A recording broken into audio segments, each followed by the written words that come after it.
আসসালামু আলাইকুম রহমতুল্লাহি আবরাকাতুহ। মহতরম দোস্ত বুজুর্গ, আজ আমরা তিনজন অধিক দানশীল ব্যক্তির কাহিনী শুনব। চলুন শুরু করা যাক। তিন বন্ধু মক্কা মুকাররমায় থাকেন।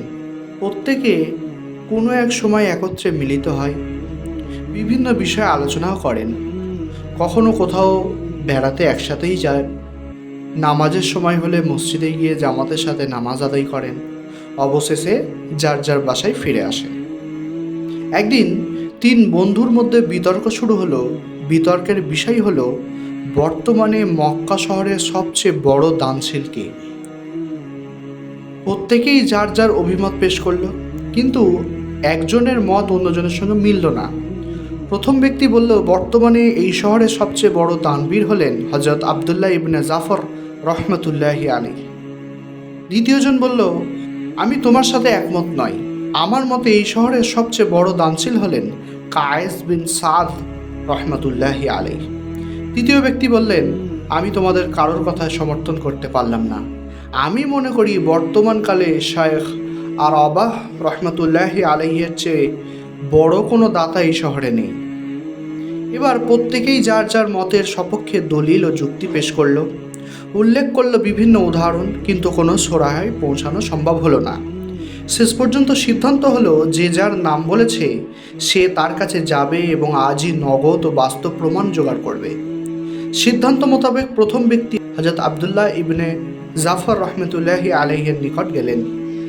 সে তার নিকট একজন সওয়ালকারীর বেশে উপস্থিত হলো। এই সময় আবদুল্লাহ ইবনে জাফর রহমতুল্লাহি আলাইহি দীর্ঘ সফরে যাওয়ার উদ্দেশ্যে একটি উটের ওপর উঠে বসেছিলেন। সে তার নিকট গিয়ে বললেন, হে দানবীর, আমি এক বিপদগ্রস্ত মুসাফির, বাড়িতে ফেরার মতো প্রয়োজনীয় অর্থ বা বাহন কোনোটি আমার নিকট নেই, মেহেরবানি করে আমাকে কিছু সাহায্য করুন। লোকটির অভাবের কথা শুনে হযরত আবদুল্লাহ ইবনে জাফর রহমতুল্লাহি আলাইহি সমবেদনা প্রকাশ করলেন এবং সঙ্গে সঙ্গে নিজের সফরের ইরাদা পরিত্যাগ করে বললেন, হে মুসাফির, এখন আমার নিকট একখানা উট, 5,000 স্বর্ণমুদ্রা এবং কয়েক থান রেশমি কাপড় আছে, তুমি এগুলো নিয়ে যাও এবং আপন প্রয়োজন পুরো করো। এদিকে দ্বিতীয় ব্যক্তি কায়েস ইবনে সাদ রহমতুল্লাহি আলাইহির নিকট উপস্থিত হলেন। কায়েস রহমতুল্লাহি আলাইহি তখন ঘুমাচ্ছিলেন।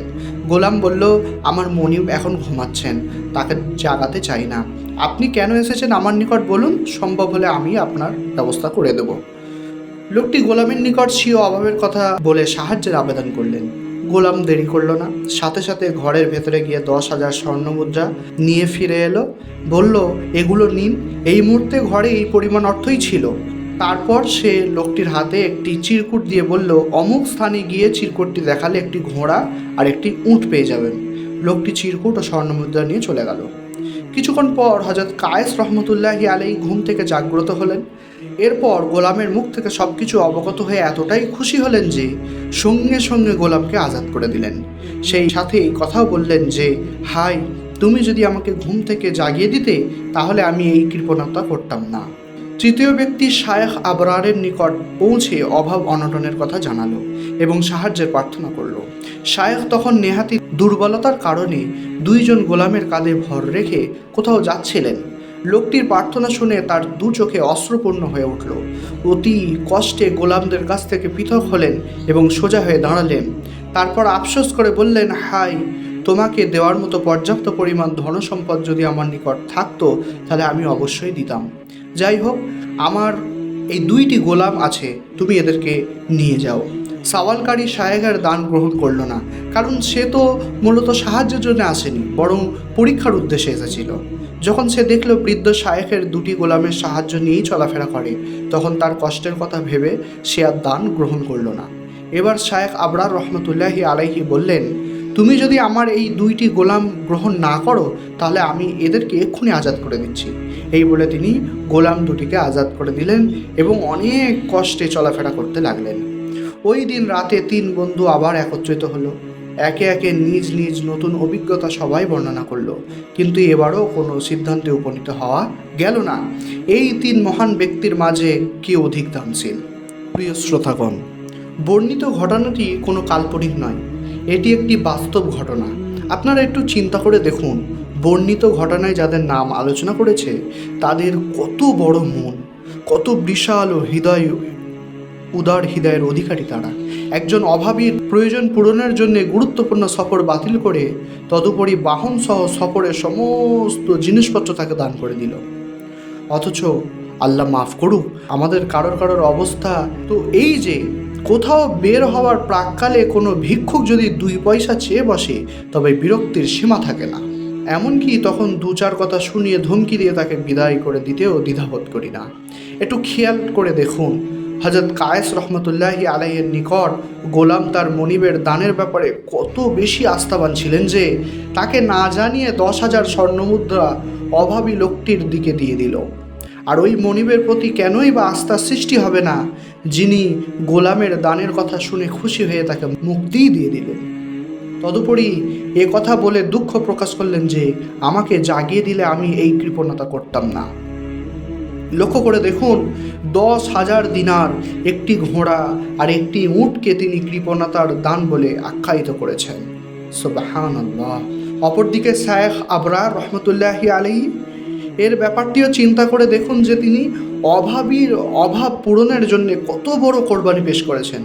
নিজে বৃদ্ধ, একাকী চলতে পারে না, 2টি গোলামের সাহায্য নিয়ে চলাফেরা করেন, কিন্তু অভাবের কথা শুনে তার কোমল হৃদয় এতটাই কোমল হয়ে গেল যে এই গোলাম 2টিকে তিনি দেওয়ার জন্য প্রস্তুত হয়ে গেলেন।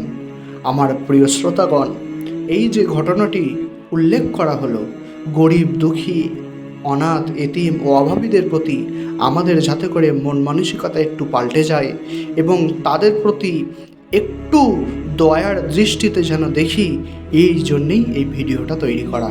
আশা করি আপনারা যারা এই ভিডিওটা দেখবেন, এই ভিডিওটা দেখার সাথে সাথে আল্লাহ আপনাদের ও আমার দিলের মধ্যে এই এহসাস জাগাক যে গরিব, অভাবী, এতিমদের প্রতি মহাব্বত কতটা বড় জিনিস এবং তাদেরকে দেখাটা কতটা উত্তম ও নেকি ও সওয়াবের কাজ। আল্লাহ তাআলা এই জিনিসটা আপনাকে এবং আমাকে বোঝার তৌফিক দান করুন এবং এই 3 ব্যক্তির মতো আপনাকে ও আমাকে দানশীল হওয়ার তৌফিক দান করুন। আল্লাহুম্মা আমিন।